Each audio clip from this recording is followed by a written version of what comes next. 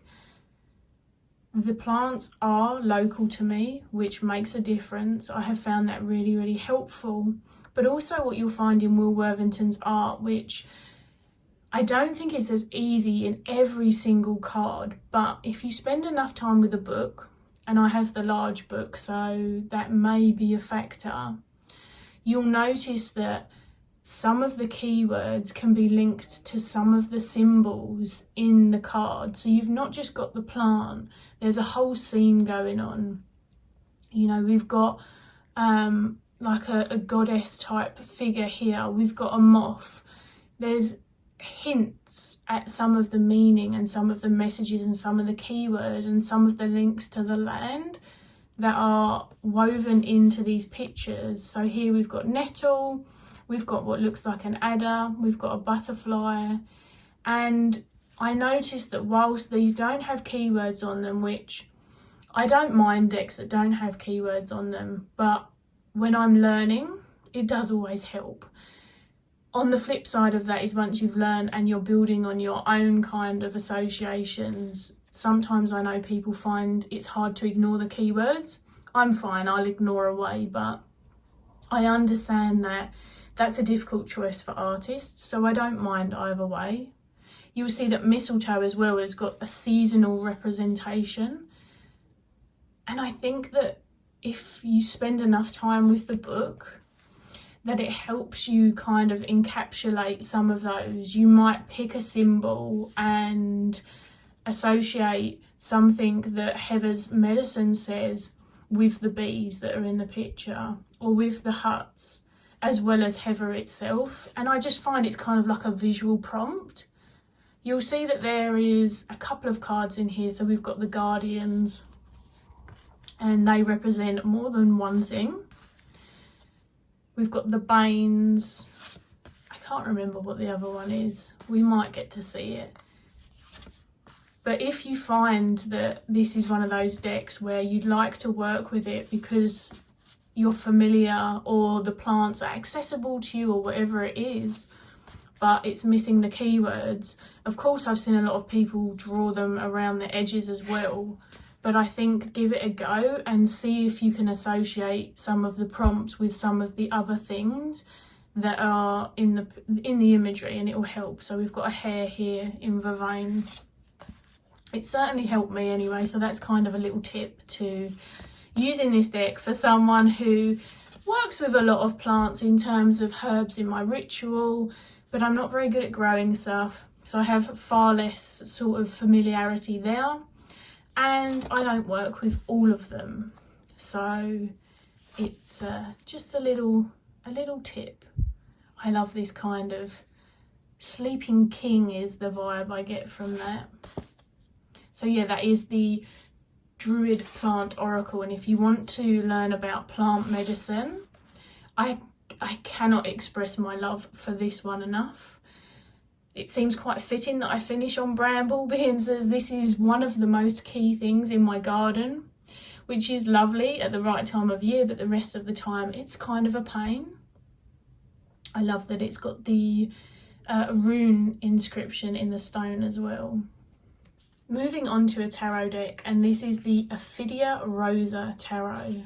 This is one that I waited for a long time because it is incredibly pippish.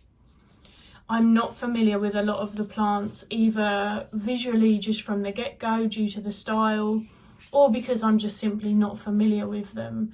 So I knew that it would need to be the right time for this deck, and I'd have to vibe with the depictions I was seeing without that layer.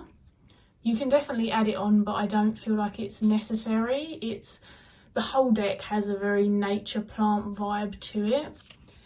And in my opinion, it's totally okay to work with the general energy of plants rather than always having to be so specific. This is quite new to me. I found this secondhand and I got it for my birthday last year, I believe. But I don't get a lot of decks in nowadays, so this is still new to me, if that makes sense. And I'm really enjoying it.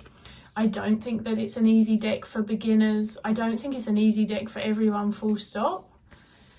But if you like this kind of style, it just clicks at some point if you're into this sort of style, I suppose. And there are a few hints in there. I'm also an avid amateur poet. I love poetry for expressing myself. I do a lot of tarot and poetry stuff with my friend Kim over on Instagram. If you've ever joined one of our sit-ins, you'll know poetry is big in my practice. Poetry for readings, poetry for spells. It's all good, and I'm really appreciative of the sort of Insta wave of poetry that's opened it up for people who maybe felt like poems weren't accessible for them beforehand. So yeah, this is a very cool deck for that, and the creator likes to write quite whimsical, concise but intricate poetic messages herself, and you'll find that throughout all of her decks. So as you can surely see, this is by the same creator, and this is the Maiden Oracle. It's a really interesting concept because, I've done something with this recently, so it's actually in a weird order, but as you can see, it has the 22 majors, which we're gonna skip past, and then the rest of it is an oracle. There are also some Greek deity in here, I think no more than 6 of them. So I had toyed with what collection I would put this in, but the reality is that this is a very plant-based deck, so I could have put it somewhere else, but for the few goddesses or deity that are included, it's just seemed like it was a good fit. So we've got Athena, I know that Medusa's in here. They've got very interesting names. You can see that the plants are actually written on these ones, so that's nice, I like that. Some of these feel more obvious in their meaning than others, and again, the book is very poetic. Some of the language is really interesting. Certainly, I don't know if dated is the right word, but not kind of modern day-to-day language. And what I would say is, if you find yourself reading one of the pieces for one of these cards and thinking, I do not know what that means, honestly, there's no shame in looking it up. I have looked up a few words from the booklet, but they are really intuitive cards, and I find that I mostly just try and lean into trusting my experience of working with them. So we had Demeter there as well. Dawn tripled, faint frailty. If you have these decks and you read the meaning, read them out loud. Trust me, it's lovely. Aphrodite. I like this one. Lift love and wilt woe. So when you spend time with them, those kind of interesting phrases start to make sense as well. I'm not going to go through all of them, but you get the idea of the deck. So they work really beautifully together. If you didn't want the majors in, you could take them out and you're still going to have a decent chunk of cards. But I enjoy the fact that one of the tarot major archetypes might come up. I'm totally okay with that, and I will still use it with a tarot deck as well. I find it even more interesting if they come up twice, so that's fun. And the artwork is different in these majors than it is in the tarot deck, so you won't sort of feel disappointed in that way. The last 4 decks are all Fae decks, and this is Tarot of the Hidden Realm. I wanted this for so long, and then some years back, a lovely tarot community person called Amber gifted me a copy. I don't know if Amber's in the tarot community anymore, if I'm honest, but I was really excited to get this. So freaking excited. And I remember at the time it felt quite challenging because they're so close up. I found that really works for me in this particular deck because the artist, I believe Julia Jeffrey is her name, has a way with not only facial expression but physical expression in terms of the body, in terms of the movement of anything that's included, the shadows, the lighting, the colour play. There's a little bit of animal inclusion. All of the aces are animals in this deck, which again really works for me well. It's not diverse. not in terms of skin colour, not in terms of ethnicity. We have a bit of age diversity, so that's something that is included.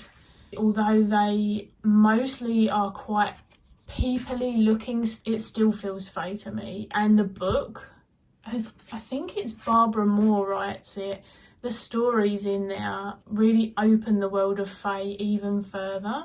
One of the things I like to do with this deck is when I'm feeling really bummed out and I'm not feeling like reading for myself, I'll come to this deck but use the book, because the book is a piece of art in itself and I really enjoy it. And I don't let myself do that very often. I don't know why, I just don't. But I will pull a card and come to this, and sometimes it will mention randomly the moon phase that's currently going on, or there'll be a sentence about grief when I've literally just lost something or someone, and it's been really, really uncanny with this deck. And I would really encourage people that are sort of hesitant because of the lack of, I suppose, expanded scenery. You just kind of have to sit with the cards and be a little bit more inquisitive about how you're resonating with the colour, how it's making you feel, what you notice about the body language, where they're looking, how you read their face, and then sort of bring it back into yourself. I find this is a really lovely way for me to tap into the self emotionally. Less of an analytical deck and more of a sense-based, felt experience. This is the Victorian Fairy Tarot, and I had it on my wish list, but it is sold for extortionate amounts of money because it is out of print. Anyway, one of my best friends, he gifted me this deck, which is so damn sweet. Many who have heard me talk about the Fae will know that for me, 𝗵𝘁𝗀𝗺𝗺, who we're going to see in a minute, his depiction of the Fae feels most Fae-like to me. They're all different shapes and sizes and colours, and they look like different creatures and otherworldly beings. Some of them look really human. It's a really lovely selection that's far more vast, and I think that the variation of energy in those other Fae decks feels much more fitting to the Fae and not just this kind of sweet fairy tale aspect. That being said, I grew up around a few people who really loved the Victorian fairy and the flower fairy era, and it gives me massive nostalgia vibes. They've changed these into the seasons, and I thought that I was really going to struggle with that, but the seasons make total sense to me. I really, really dig just the colour palette, the quirky little stories that are told, and it's not totally fairy tale-esque, but of course it's Victorian fairies, so it's era appropriate. The art is very much that way inclined. It is people with the fanciful wings, often butterfly-like in nature or flower-like. There's a lot of animal inclusion, which I adore, and then it reminds you that they're a lot smaller, which is a nice perspective to add. But of course they've got all these fantastic embellished gowns and various garments that it makes looking at the cards really fun, really kind of an exquisite experience. And whilst it kind of does its own thing in terms of names, even in some of the cults and a very few in the majors, it works really, really well. It's very 𝗪𝗺𝗺𝗺, at least to me it is still. This is kind of the card that sticks out to me as the strangest, but because it's got such a beautiful colour palette, I can deal with it. It does feel a little strange to me. It's the one card I'm like, okay, you've thrown me a little bit.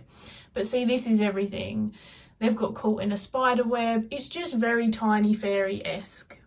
So whilst it's a different kind of fairy and not really the Fae that I would work with, this is such a cherished deck. Now the last two are both by 𝗵𝘁𝗺𝗺𝗺.